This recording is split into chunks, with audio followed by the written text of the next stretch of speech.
అంటే మీరు ఒక వీడియోలో చెప్పారు. నేను 600 యార్డ్స్‌లో నేను స్థలం కొన్నా. హ్మ్. కొని దాదాపు ఓ 16 అపార్ట్మెంట్లు దాంట్లో కట్టుకుంటా. ఆ! కట్టుకుంటే ఒక ఫ్లోర్ నేను ఆఫీస్ పెట్టుకుంటా. హ్మ్. ఒక ఫ్లోర్‌లో నేనుంటా.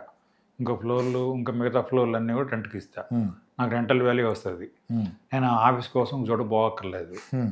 ఆ కంఫర్ట్ నాకుంటది గదా! అంటే అయితే దాన్ని మీరేమన్నారంటే చాలా దారుణమైన స్టేట్మెంటు. మీరు వాచ్‌మెన్ అయిపోతారు, ఓనర్ కాదన్నారు. ఆ! కానీ దాన్ని కూడా ఎంగేజ్ చేసుకోవచ్చు గదా! ఇవాళ రేపు. నేను వాచ్‌మెన్ పెట్టుకుంటా. ఆ! చెప్పండి. మరి అదే మీరు వాచ్‌మెన్ కావాల్సిన అవసరం లేదంటున్నాను. నేను చెప్తానండి. ఇది ఎలా చెప్పామంటే ఆ స్టేట్మెంటు, ఈ మధ్యలో 45 ఏళ్ళు దాటినందుకు ఒక పరిపాటి అయిపోయింది. 200 గజాల స్థలం కొంటారు ఏదో ఒక వెంచర్‌లో. హ్మ్. 200 గజాల స్థలం. ఈ 200 గజాల స్థలంలో 3 ఫ్లోర్స్ ఆథరైజ్డ్, ఒక అనాథరైజ్డ్ పెంట్ హౌస్. ఈ 3 ఫ్లోర్స్‌లో ఫ్లోర్‌కి 2 డబుల్ బెడ్‌రూమ్ ఫ్లాట్స్ వస్తాయి. 6 ఫ్లాట్లు.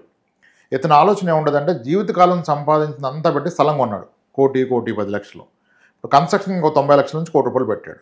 ఈ పై కోటికి లోన్ తీసుకున్నాడు. పై కోటికి లోన్ తీసుకున్నాడు. ఇతని వయసు 45 ఏళ్ళు గనుక ఇక్కడ నుంచి 15 ఏళ్ల పాటు లోన్ పెట్టుకున్నాడు. మంత్లీ ఈఎంఐ ఇంచుమించుగా 1,00,000 వస్తుంది. ఇతని ఆలోచన ఏంటి?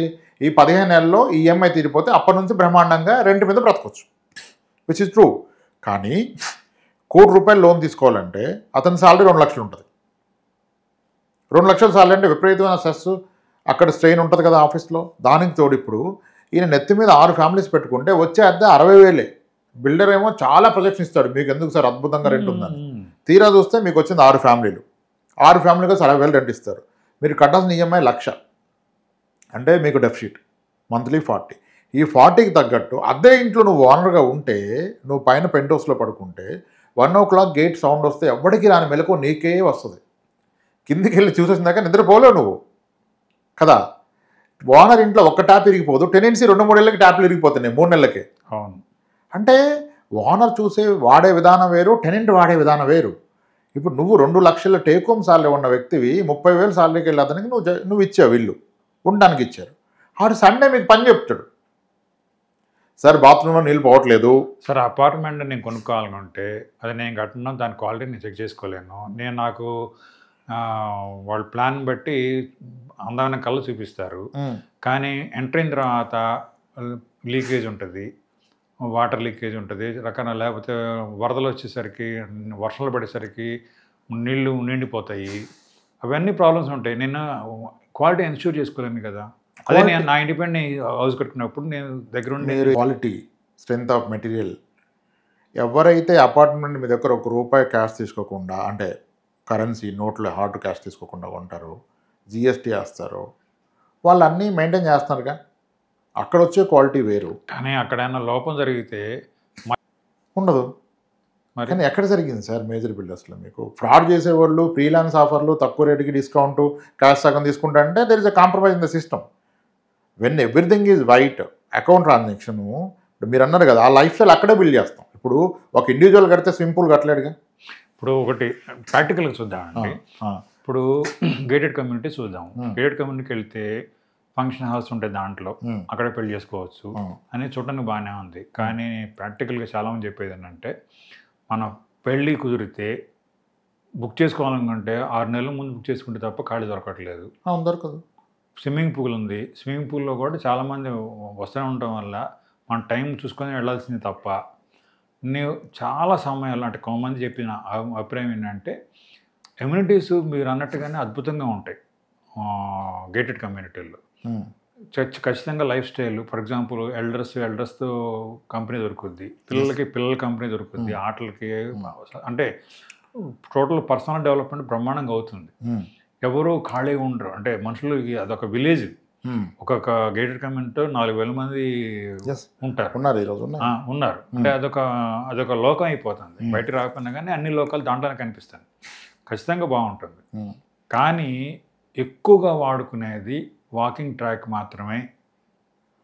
అది కూడా లేదు కదా! ఈరోజు ఇండిపెండెంట్ హౌస్‌లో నాకు నేను దగ్గరలో పార్క్ చూసుకొని నేను ఇల్లు కట్టుకుంటానండి. కొనుక్కుంటానండి. ఎంతమందికి పార్క్ పక్కన దొరుకుతాయి సార్? నేననేది అందుకని సెలెక్టివ్‌గా ఉంటే. హ్మ్. అంటే నేనేది మీరు మీ అభిప్రాయం అపార్ట్మెంటు మంచిదన్న దాంతో నేను ఏకీభవిస్తా. హ్మ్. కాదు దట్ ఈజ్ ఆల్సో సబ్జెక్టివ్ అంట. అంటే యంగ్ ఏజ్‌లో ఉన్నాళ్ళు, కాస్త నేను పార్క్ దగ్గరలో నేను ఎక్కువ ఫర్ ఎగ్జాంపుల్ నేనే ఉన్నాను. నేను స్విమ్మింగ్‌కి వెళ్ళేంత మనిషిని కాదు. కానీ వాకింగ్ రోజు చేస్తా. నేనేం చేస్తాను, ఒక పార్క్ దగ్గరలో నేను ఇల్లు కొనుక్కున్నాను అనుకోండి, లేదా కట్టుకున్నాను అనుకోండి, నేను వాకింగ్‌కి నాకు ఇబ్బంది లేదు. అలా చేసుకోవచ్చు కదా. అంటే నేనేది సబ్జెక్టు నేను ఇప్పుడు మన డిస్కషన్ అంతా comparison is when it is an investment. అవును, రిటర్న్స్ పరంగా చూసినప్పుడు కంపేర్ నేనేది దాని వాల్యూ కూడా పెరుగుతుందండి. మీరు ఇందాక మీరే అన్నారు, హౌస్ వాల్యూ 8 yearsలో డబుల్ అవుతుంది. ఇన్ అపార్ట్మెంట్ అయితే 10 yearsలో డబుల్. కానీ అపార్ట్మెంట్ రెంటల్ ఇల్లు మీకు 4% వస్తే ఇండిపెండెంట్ హౌస్ 2%, 3% వస్తుంది. అదే అంటే అనేది ఆ గ్రోత్లో కవర్ అవుతుంది కదా. కవర్ అయినా మీకు ప్లస్ అంటే నా చుట్టుపక్కల ఏమన్నా నేను డిసైడ్ చేయగలను ఎవరికి రెంట్కి ఇవ్వాలన్నా, లేకపోతే మొత్తం నేనే చూసుకోగలను. ఇది నా సామ్రాజ్యం. అదే కదా హెడ్ఏక్ అవుతుంది. సువర్ణ ప్యాలెస్ లాగా నా ఇల్లు నా భవనం నాకే ఉంటుంది. నేను ఇండిపెండెంట్ కదా. ఇండిపెండెంట్ పేరుకే.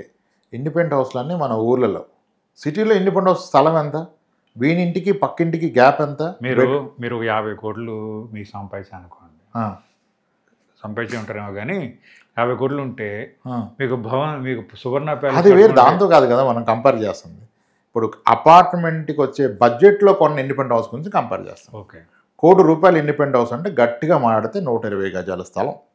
120 గజాలు ఈయన కట్టాలంటే ఈయన పక్కనతో 120 గజాల్లో కట్టాడు. ఆయన బెడ్రూమ్కి ఈయన బెడ్రూమ్కి కిటికీకి ఉన్న గ్యాప్ 3 feet.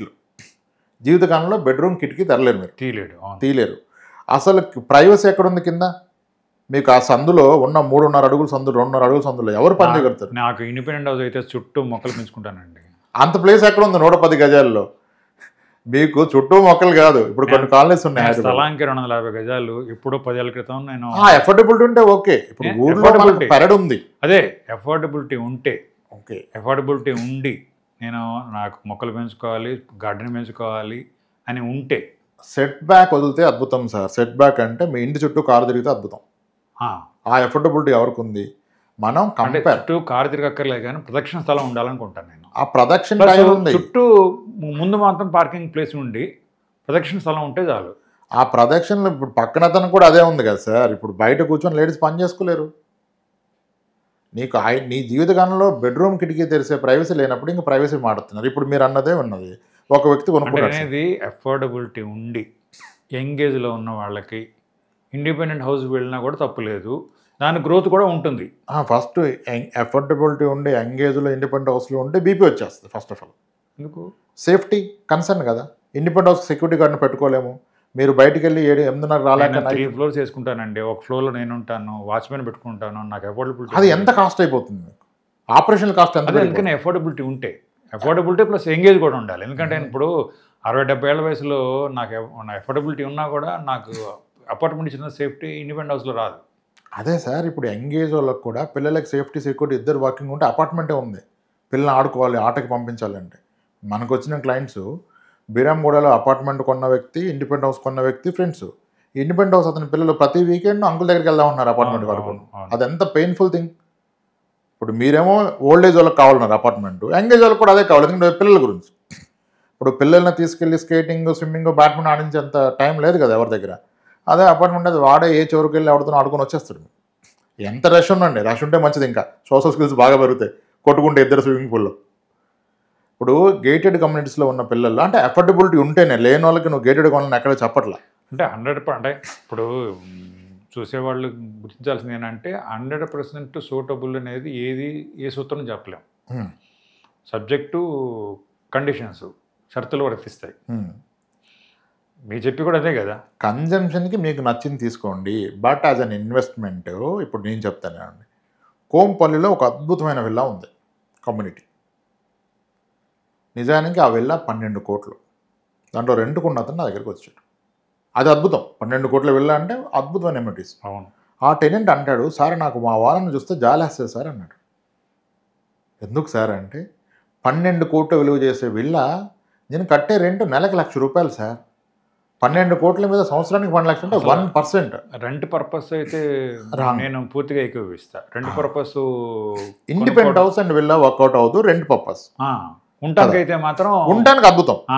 ఉండటానికి అద్భుతం. ఇప్పుడైతే అంత విల్లా కొనే స్తోమత లేని వ్యక్తి నేనే ఉన్నానంటే నువ్వు ఒక గేటెడ్ కమ్యూనిటీలో 2 కోట్ల ఫ్లాట్గా ఉంటే నీకు 50,000 అద్దె వస్తుంది. కానీ 50,000 అద్దె కడితే 6 కోట్ల విల్లా వస్తుంది. అవును. మా ఆవిడ కోరిక విల్లాలో ఉంటాం, కొనే స్తోమత నాకు లేదు, నా బడ్జెట్ 2 కోట్లు, కానీ మా ఆవిడ కోరిక 6 కోట్లు. దానికి సొల్యూషన్ ఏంటంటే నువ్వు గేటెడ్ కమ్యూనిటీలో ఫ్లాట్ కొనుక్కో. ఇప్పుడు ఇల్లులో నేను వర్క్ చేసేటప్పుడు ఒక మార్వాడి చెప్పాడు, వాళ్ళు ఇల్లు కొనుక్కోరు. ఆయన ఒకటి చెప్పాడు, వాళ్ళకి రైస్ మిల్ ఉంది.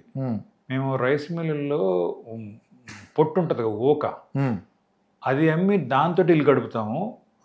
రైస్ మిల్ వచ్చి ప్రాఫిట్ మొత్తం మళ్ళీ రీజనరేట్ చేస్తాము. తెలియని పని. వాళ్ళ ఇల్లు కొనుక్కోరు. ఇంటి మీద వచ్చి రెంట్ ఎంత వస్తుంది, పీనట్స్. అందుకని రెంట్కి ఉంటారు, బిజినెస్లు డెవలప్ చేసుకుంటారు. కానీ మన దగ్గర ఏంటంటే మన సెంటిమెంట్ కదా మనకి. ఇప్పుడు పిల్లలు ఇవ్వాలన్నా కూడా ఇల్లు ఉందా లేదా కనీసం చూస్తున్నారు. అందుకే నేను కొనమన్నా యంగ్స్టర్స్ ఇల్లు కొనాలంటాను నేను, లేకపోతే పెళ్ళయ్యే పరిస్థితులు లేవు ఈరోజు. దానికి కూడా మళ్ళీ కండిషన్స్ అనుకోండి, అందరికీ వర్తిస్తాం. మళ్ళీ ఇప్పుడు ఇక్కడ పని చేస్తాడో, అమెరికాలో పని చేస్తాడో, ఢిల్లీలో పని చేస్తాడో తెలియదు కదా. అయిందా కొంచుకున్న తర్వాత అమ్మేసేయండి, ఎవరు అడుగుతారు మిమ్మల్ని. ఇప్పుడు సబ్జెక్టు సేఫ్టీ ఉంది కదా, సేఫ్టీ, నా కూతురికి ఏంటి సేఫ్టీ అవసరం అవతల వ్యక్తి. అవును. అరే అబ్బాయి జాగ్రత్త పడు, ఒక మంచి ఇల్లు కొనుక్కున్నాడు, అమ్మ నాన్నకి మంచి ఇల్లు కట్టించాడు, తిరిగిన దొరికిపోయిన నాన్న కారు కొని పెట్టాడు, ఇంట్లో హైవేస్లో డ్రైవర్ని పెట్టాడు, ఇంత బాగా తల్లిదండ్రులు చూసుకున్నాడంటే మంచి వ్యక్తి. జాగ్రత్త లేని ఇల్లు కొనుక్కోడు కదా. ఇప్పుడు ఈయన ఏం చేయకుండా 3 కోట్ల మ్యూచువల్ ఫండ్లో ఉందంటే ఎవరు చూస్తారు? స్టేట్ మా వాడొకడు ఇల్లు కట్టాడండి, బాగా కాస్ట్లీ ఇల్లు. కొడుకు పెళ్ళికి వచ్చాడు, ఆడ ఆలోచన ఒకటే, పిల్లనిచ్చేవాడు వచ్చి ఇంత పెద్ద ఇల్లు అని ముందు రాకముందే లవ్ ఎట్ ఫస్ట్ సైట్ ఏర్పడుతుంది ఇంటి మీద. వీడికి ఎంత బలిసినోడు అని అనుకుంటాడు, ఆటోమేటిక్గా ఎక్కువ మ్యాచ్ వస్తుంది చూస్తున్నాడు. అది వాడి కమర్షియల్ అవుట్లుక్. అది ఎవరికి అవుట్లుక్ అది కరెక్టే కదా. కరెక్టే. అదే అపార్ట్మెంట్ అయితే ఆ లుక్ రాదు కదా. రాదు. అది అంటే ఆయనకి అఫోర్డబిలిటీ ఉంది కదా. అఫోర్డబిలిటీ లేదు నిజానికి. చూపిస్తుంది, షో బిజినెస్ కోసం కొన్నాడు. మేబీ రిటర్న్స్ ఎక్కువ వస్తున్నాయేమో దానివల్ల. అంతే కదా, పెట్టుబడి ఇన్వెస్ట్మెంట్. అదే నేను అన్న ప్రాస్పెక్ట్ కూడా అదే. As an investment apartment is better than independent house. If are interested in independent house, affordability ఉంది, దట్ ఇస్ బెస్ట్. కానీ గ్రోత్ ఏరియా ఉన్న చోట అయితే అపార్ట్మెంట్ వాల్యూ కూడా బాగా పెరుగుతుందండి. అంటే యాక్చువల్గా same rule applies to independent house also. Yes. అంటే మనం యాపిల్ టు యాపిల్ కంపేర్ చేయాలంటే 20 ఏళ్ల క్రితం ఇండిపెండెంట్ హౌస్ కొన్న వ్యక్తి, అపార్ట్మెంట్ కొన్న వ్యక్తి ఎంత కొన్నారు, వీళ్ళిద్దరు అక్కడ స్టే చేయకపోతే ఇంతవరకు వచ్చిన రెంట్ ఎంత, ఈరోజు అమ్మితే వచ్చే రేట్ అని తేలిపోద్ది. అది కాస్త ఓపిక్గా చేయాలి. అలా చేసినప్పుడు విషయం తేలిపోతుంది. కానీ నార్మల్గా అందరూ ఏంటంటే ల్యాండ్కే ప్రైస్ పెరుగుతుంది, అపార్ట్మెంట్లో అన్డివైడెడ్ షేర్ తక్కువ అంటున్నారు. నేనేమంటే అన్డివైడెడ్ షేర్ ప్రస్తావన అసలు ఎక్కడ రావట్లా. నిజానికి కొనేటప్పుడు మీరు ఆలోచిస్తున్నారు మీ ఫ్రెండ్స్తో, కానీ రేపు మీరు అమ్మితే ఎంత వచ్చింది అనేది. అంటే ఇప్పుడు మేము ఖమ్మంలో ఉన్నప్పుడు 120 రూపాయలు పెట్టి 120 రూపీస్ పర్ యార్డ్ పెట్టి కొనుక్కుంటే 3000కి అమ్మాం. ఎప్పుడు ఎన్నేళ్ళు సార్? క్యాగర్లో అంటే ఎక్కువ పీరియడ్ ఏం కూడా కాదు. కానీ నేనేది అపార్ట్మెంటు అంత భారీగా గ్రోత్ అయితే ఉండదు. నేనేది ఏరియాని బట్టి, గ్రోత్ ఛాన్సెస్ని బట్టి. అంటే ఈ సూత్రం అందరికీ అన్ని సమయాల్లో వర్తించదు. అసలు అన్నిటి కూడా వర్తించదు. అవును. ఆ ఏరియాని బట్టి, గ్రోత్ ఛాన్స్ని బట్టి, it applies to plot, it applies to independent house, it applies to apartment. మా ఫ్రెండ్ ఒక ఆయన ఇక్కడ కన్హా శాంతివనం దగ్గర 14 lakhs పెట్టి ల్యాండ్ కొన్నాడు, ఎకరం. ఇప్పుడు 6.5 కోట్లు అయిపోయినాయి. చాలా ఉన్నాయి, కానీ ఎన్ని అవి ఎంతమంది ఎఫర్ట్ చేయగలరు? అందుకనే సబ్జెక్టు కండిషన్స్. అంతే. 100లో 5% తీసుకోవద్దు, మెజారిటీ పర్సెంట్ తీసుకుందాం. 15 ఏళ్ళలో పెరిగిన స్థలాలు ఈ రోజు కొన్న హైదరాబాద్లో శంషాబాద్ ఎయిర్పోర్ట్ పడ్డప్పుడు కొంటే 12 ఏళ్ళు దిక్కు దివానం లేదు. నా దగ్గరికి వచ్చారు కొంతమంది వచ్చి, నాకు అక్కడ ప్లాట్ ఉంది సార్ శంషాబాద్, అమ్ముదామంటే ఎవడు కొన్నట్టు అయిపోయింది కదా. ఎందుకంటే కొనేటప్పుడు డబ్బులు ఉంటే చాలండి, అమ్మాలంటే సర్కిల్ కావాలి, లేకపోతే అమ్మలేరు. అదే కదా సార్, ల్యాండ్ వాల్యూ అదొక మెయిన్ ఇష్యూ. ఇంకొకటి గ్రోత్ ఉంటే కబ్జాలు గ్రోత్ అండి. మరి ఇవన్నీ కన్సిడర్ చేయాలి కదా సార్. అదే ఇండిపెండెంట్, అదే అపార్ట్మెంట్ అయితే కబ్జాలు అనేది చాలా కబ్జా లేదు. మన ఆప్షన్స్లో మన ఫ్యామిలీ కూడా మేనేజ్ చేయగలరు. మనం కూడబెడుతున్న ప్రతి ఆస్తికి I tell a condition, what if you are not there tomorrow? Is it for family in your options? Is it easy to manage a plot or independent house or an apartment? కానీ మీరు apartment కొన్నా కూడా వాడు రెంట్కి వస్తాడు, rent కట్టాడు, బయటికి పోడు, చాలా ఆ ప్రాబ్లమ్స్ కూడా సేమ్ ఇండిపెండెంట్ హౌస్ అని అదే కదా, అదే సేమ్ ప్రాబ్లం. అందుకే అందుకని మనం ఉండటానికైతే మీకు నచ్చింది, మీకు కంఫర్ట్ ఇచ్చేది నీ అఫోర్డబిలిటీని బట్టి నచ్చింది కొనుక్కోవాలి. ఇండిపెండెంట్ హౌస్ అయినా అపార్ట్మెంట్ అయినా అఫోర్డబిలిటీ ప్లస్ మోజు నచ్చిన ప్లేసు అంతే. అంతే అంతే. కానీ రెంట్ కంటే మాత్రం చాలా లెక్కలు కావాలి. రెంట్ కంటే undoubtedly it is an apartment, you get more rent. ₹1,00,00,000 apartment 25,000 rent guarantee. Rental value ఖచ్చితంగా apartment and rental value appreciation అలా ఉంటుంది. And in tenant wise also you get a more mature tenant. 25,000 మీకు rent కడుతుందంటే ఆయన salary $1,00,000 ఉంటుంది. 12,000 rent కడుతుందంటే ఆయన salary 60,000 ఉంటుంది. కానీ రాజు కంటే మొండివాడు విలువంతలాగా కొంతమంది మొండివాడు కూడా వస్తారు మన ఆ ప్రాబ్లమ్స్ ఉన్నాయి, చూసాం మనం, చూసాం అది ఎక్కడ తగలొచ్చు. కానీ అంటే మీరే నేనైనా అసలు ఇల్లు ఖాళీ చేయించడం ఎలాగా ఒక ఆర్టికల్ రాయాలి, తెలుసుకోవాలి. ఇంక పూర్తిగా ఉంది. ఇష్యూ వచ్చిన వాళ్ళు వచ్చారు, అవ్వలేదు. ఇప్పుడు ఒకటి వైట్ ఫీల్డ్లో ఒకటి ఉంది, ఆయన ఇంకా ప్రాబ్లం ఉన్నాడు. ఆయన ఏం చేశాడు, టెనెంట్ ఈయనకి ఫ్లాట్ కొంటాను ఒక 9 lakhs కొట్టాడు అడ్వాన్సు, ఇంక అంతే, ఇంక ఖాళీ చేయట్లేదు, రెంట్ ఇవ్వట్లేదు. అవును, వెళ్ళిపోయింది కోర్టు. చాలా స్ట్రగుల్ అవుతున్నారు ఎన్ఆర్ఐ. యాక్చువల్గా అది కూడా చాలా ఇంపార్టెంట్ ఇష్యూ అండి అది. Yes sir. నాకు తెలిసిన మా ఫ్రెండ్ ఒక ఆయన పాపము అది రెంట్కి ఇచ్చాడు, ఖాళీ అయ్యాడు, కోర్టుకి వేసాడు. కోర్టుకి వేస్తే 10 ఏళ్ళు నడిచింది. అది నడిచి చివరికి ఎదురు డబ్బులు ఇచ్చి ఖాళీ చేయించాల్సి వచ్చింది. దిల్షుక్నగర్లో ఇండిపెండెన్స్ కూడా సేమ్ ఇష్యూ నడుస్తుంది. సో అపార్ట్మెంట్ అందుకనే రెంట్ కోసం కొనేటప్పుడు మాత్రం అత్యాగ్రతకు పడాల్సిందే. ప్లస్ మేనేజ్ చేసేవాళ్ళు కావాలండి. ఎస్.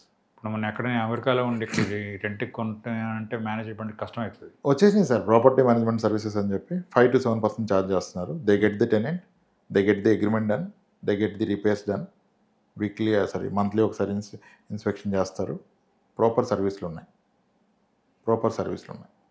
అది కూడా బాగుంది. అవి కూడా those are good gated communities. అంటే సార్ ఫైనల్గా మీరు అన్నట్టుగా అపార్ట్మెంట్లకి రెంటల్ వాల్యూ ఉంటుంది, గ్రోత్ కూడా ఉంటుంది, డిప్రిసియేషన్ చూసుకొని భయపడాల్సిన అవసరం లేదు. కాకపోతే అఫోర్డబిలిటీ ఉంటే ఎంగేజ్లో ఇండిపెండెంట్ హౌస్ కొనుక్కుంటే అంటే వెల్త్ క్రియేషన్కి ఎక్కువ ఛాన్స్ ఉంటుంది. ప్లస్ ఏరియా డెవలప్మెంట్ అయ్యే ఛాన్స్ ఉంటాయి. ఎందుకంటే ఇప్పుడు ఏరియా డెవలప్ కానప్పుడు ల్యాండ్ వాల్యూ తక్కువలో దొరుకుతుంది. అక్కడ కొని అంటే ఆ ల్యాండ్ కొని తర్వాత దాని మీద గ్రోత్, ఆ ఏరియా గ్రోత్ ఉన్నప్పుడు ఇండిపెండెంట్ హౌస్ కొనుక్కుంటే కొంచెం రెంటల్ వాల్యూ ఫ్యూచర్లో బాగానే వస్తుంది. అందుకని subject to conditions. Rental value పెరుగుతుంది, ప్రొపోర్షనట్గా ప్రాపర్టీ వాల్యూ ఇంకా ఎక్కువ పెరుగుతుంది. కానీ on any given day the rental yield versus the property price is of compared to your flat for an independent house. అది పాయింట్ ప్రూవ్ అయింది. Simple, anywhere across India 1 crore అపార్ట్మెంట్కి ఆయన lower side 25,000 per month rent వస్తుంది. But 1 crore value చేసే independent హౌస్కి 13,000 మించి rent రాదు.